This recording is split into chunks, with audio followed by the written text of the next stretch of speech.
It's been a whirlwind. There is something new to do or learn every day.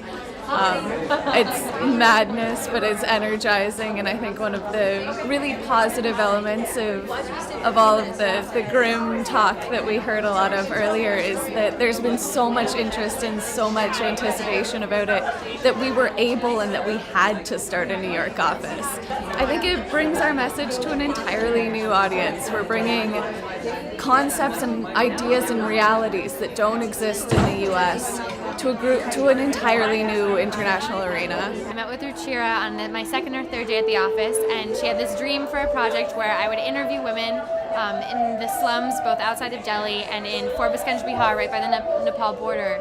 And I would get their stories about how a mother can really have motherhood when they're intergenerationally prostituting themselves and their children. When you think about the application and the process and, the real groundwork that it takes to make real change, it's kind of mind-blowing, and it's inspiring. Well, the women were amazing. I was really shocked, actually, that they were so welcoming and so willing to tell their stories. These are women who've never learned to read or write, and I showed up and tried to explain why I was there, and they were so open.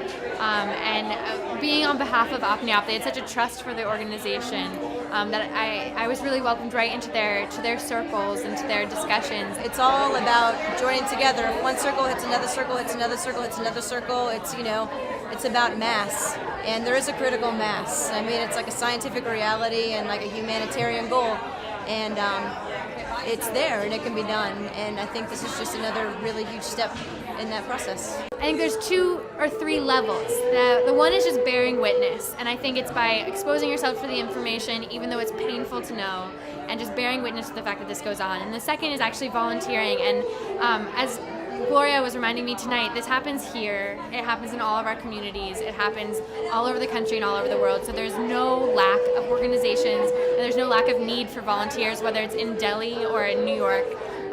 So I think, and then the third level is sort of funding and donating funding. If you can't donate time, donating $5 to Apne Aap or to any organization so that they can have volunteers come and help them.